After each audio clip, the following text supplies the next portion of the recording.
Hey, everybody that's doing total knee replacement YouTubes, thank you so much. I was thinking about talking about how I got to the circumstance of being recommended for total knee replacement in both knees at age 48. Basically, I live in this beautiful town of Astoria in Clatsop County. I moved here in 2015, so coming up on 11 years of this county. Lived in Seaside a bit. But basically, I've been running around at a breakneck speed with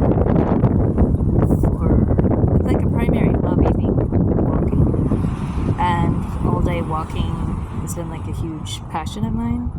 And it seems to calm me down and keep me happy. So especially after George died, I just was like, okay, I'm going to throw myself into my walking.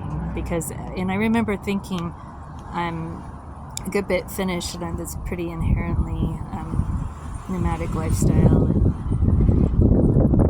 Like I felt like I was home when I was on the go, and that I wasn't really home at home. I was at home once I was moving. So besides that, I like dancing.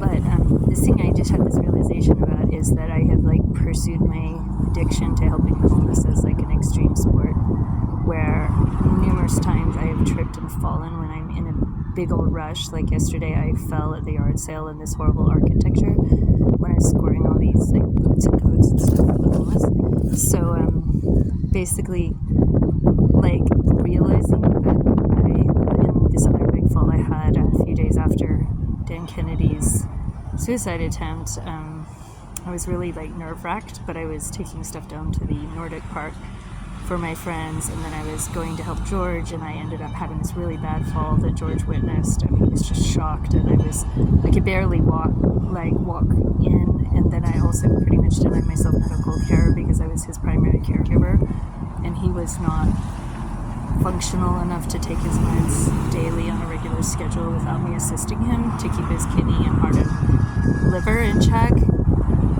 So radical sort of self-abuse or caregiver mentality of his health ahead of my own, and maybe I needed some kind of x-rays or emergency intervention right then and there. I kind of rested up for a few weeks and then powered back into it.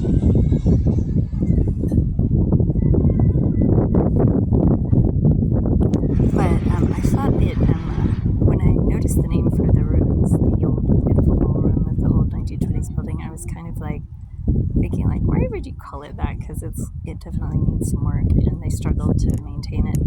But then I was thinking that really like the Astoria city is such a ruins. Like there's so many crooked and broken sidewalks with the nature of it being built up onto the river and reclaimed land, and also the hill structure, the oldness of the sidewalks. There's just so much that needs to be fixed about it, that the whole town is essentially this beautiful 1920s ruins or 1890s to 1920s ruins in terms of a city, industrialization.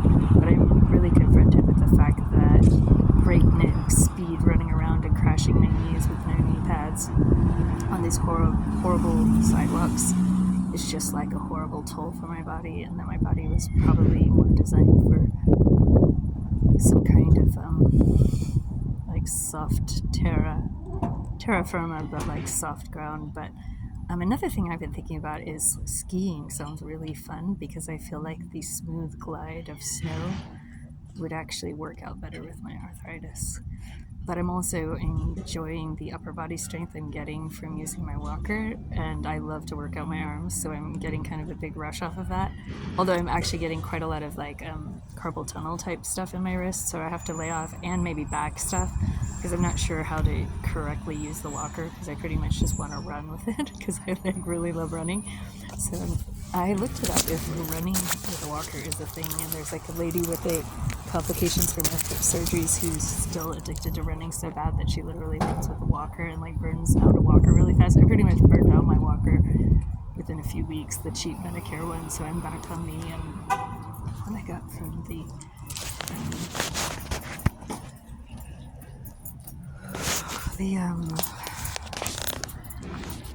senior center. So my mom had severe osteoarthritis in her 40s that she kind of theorized that it came from horseback riding injuries in Montana when she did barrel racing and got thrown all the time by her, I think it was a half Mustang. I don't know right away, it was a full Mustang. And I think mine was half Mustang, but I quit horseback riding to preserve my body, but I should have quit my concrete, pounding the concrete all the time. But it keeps me so happy. But now my cartilage is crashed and I have bone spurs and disjointed knees. But see, the thing is I had knee pain 10 years ago, and I had hip pain 10 years ago, and I had knee pain 20 years ago when I had to pivot a lot on the, what do you call it, like brass monk. I worked at this hilarious bar in Koreatown right next to the place where RFK Jr. was shot. Which hotel was that? Maybe Ambassador Hotel, but I think it might be the first time I heard San Jose at karaoke. They had karaoke, and it was the first place I ever heard of the term Asperger's. But my boss would like chase me around and be like, faster, faster, and I'd feel my knee glitch. But I'm also thinking about how women are more likely to have knee problems because of the construction of the curvature of the hips for childbirth. So there's that.